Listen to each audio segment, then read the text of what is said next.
A história de hoje é sobre Manuela, uma jovem mulher com gostos pela literatura e filmes dos temas terror, true crime e afins. Livros sobre esses temas ela geralmente devorava. Há pouco tempo passou a morar sozinha, mas mesmo assim manteve seus gostos pelo terror e suspense. Para algumas pessoas seria um problema morar sozinho e durante a noite ficar lembrando daquele filme de terror que acabou de assistir. Mas não para Manuela. Ela era muito racional. O tipo de pessoa que assistiria Jogos Mortais enquanto degusta tranquilamente um bifão ainda sangrando. Mas mesmo sendo uma pessoa muito lógica, ela tinha um medo terrível. Talvez por algum trauma de infância. Quando ia dormir, independente do horário, ela checava a cama, às vezes olhava embaixo, mas em hipótese alguma ela deixava seus pés expostos. Tinha um medo terrível de que alguma coisa os puxasse, pois quando ela era pequena, ela sonhava com frequência que ao dormir alguma coisa espreitava o seu quarto esperando uma oportunidade de puxar os seus pés. Porque uma vez, quando era pequena, teve um sonho horrível onde ela estava em sua cama, se segurando, fazendo muita força enquanto uma criatura assustadora, de braços finos e longos, pernas esguias, abdômen inchado e cheio de feridas, puxava o seu pé enquanto ela gritava. O detalhe mais assustador era que a boca da criatura era enorme e cabia o seu pé inteiro. Mas a criatura não mastigava, só ficava chupando, era estranho. Mas para ela, foi mais que suficiente para nunca esquecer disso e ter esse medo irracional até hoje. Ainda assim, ela convivia muito bem com esses traumas, só mantendo uma rotina de precauções. Olhando às vezes embaixo da cama, sempre cobrindo os pés. Na verdade, ela já estava até quase superando os traumas. Quando em uma noite ela esqueceu de cobrir os pés, e eles ficaram para fora da cama lá dando sopa. Então ela sentiu alguma coisa molhada encostar em seu pé. Logo aquele gelo veio subindo pela espinha até chegar no cangote. Ela, com a respiração muito trêmula, arregala os olhos e fica paralisada, sentindo aquilo que parecia uma língua no seu pé. Logo outra sensação. Pareciam pontas de dedos. Ela mesmo muito tensa tenta pensar racionalmente, mas não consegue dar um grito. Ela acorda assustada e percebe que era só um pesadelo. Pelo visto, os traumas são mais difíceis de superar do que parece. Com dificuldade, ela acaba voltando a dormir. A luz entra em seu quarto, os passarinhos cantando e ela vai abrindo os olhos, até que lembra do pesadelo. Lembrando das sensações, ela se sente muito aflita, mas nem tanto porque sabe que foi só um sonho. Agora é levantar e partir para a rotina. Estuda, e-mail, resumo, trabalho, comer. E chega a noite. Agora é hora de relaxar. Ela e seu namorado se falam por chamada porque eles moram em estados diferentes, mas não muito longe. Eles matavam a saudade como dava, jogando juntos, conversando e assistindo filmes.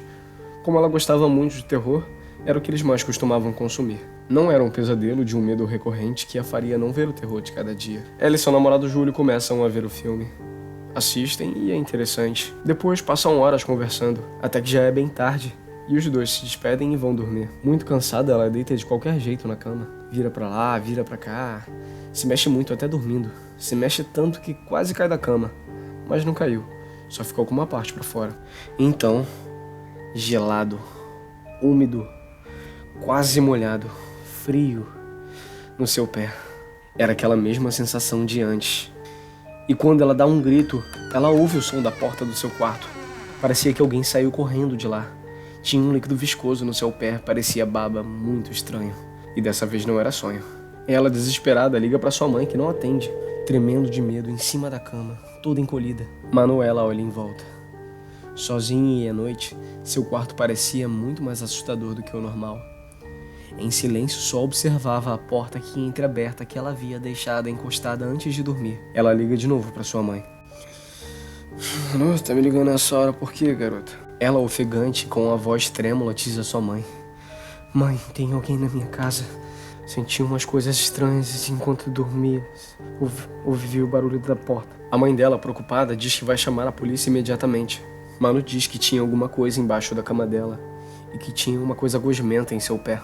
Ao ouvir isso, a mãe dela fica em silêncio por alguns segundos e diz: Ele voltou. Eu estou indo para aí agora. Ele não vai te machucar se você não sair debaixo das cobertas. Lembra que nem quando você era criança. Então Manuela lembra o motivo dos traumas. Não era só coisa da sua cabeça. Manuela parecia ter uma tonelada em cima dela. Quase paralisada, com um pavor na face. Ela vai se cobrindo e espera lá até a sua mãe chegar, que nem quando ela era criança.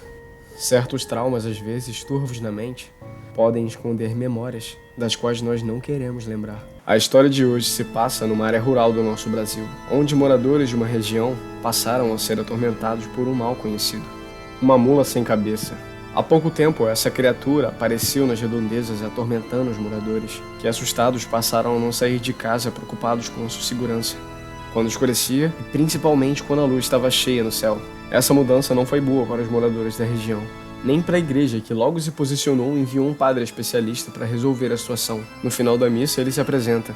Olá, bom dia, eu sou o Padre Miguel. Seria um prazer estar aqui com vocês se não fosse essa criatura do inferno que vem atormentando a nossa cidade. Mas digo, a igreja me enviou e a partir de hoje, essa mula dos infernos está com os dias contados. Logo vocês vão poder voltar a sair à noite com segurança para continuar seus trabalhos e reuniões.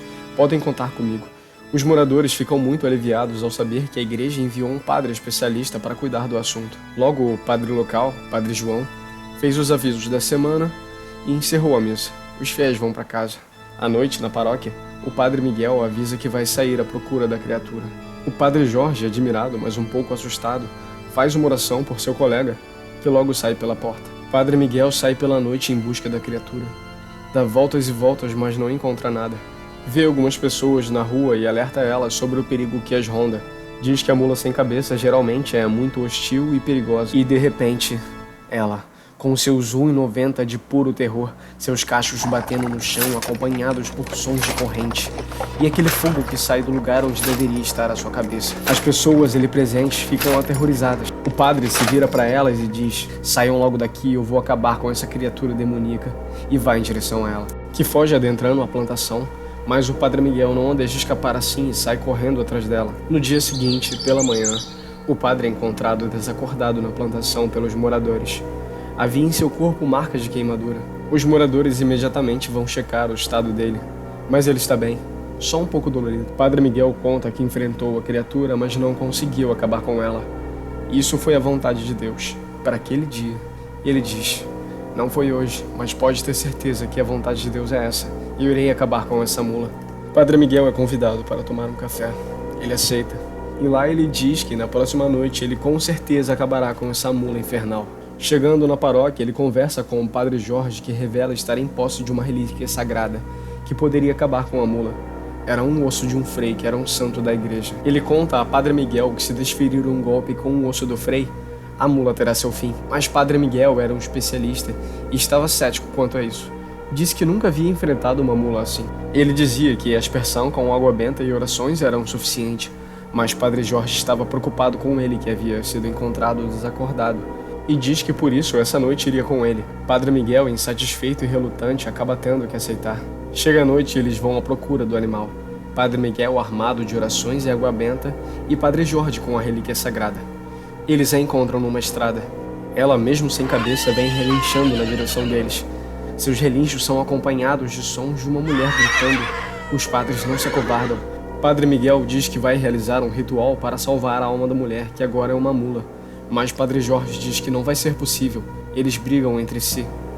Padre Jorge diz: você mesmo disse que isso era uma criatura dos infernos, que deveríamos acabar com ela. Então Padre Miguel responde calmamente: eu sei o que eu disse. Era o que vocês precisavam ouvir.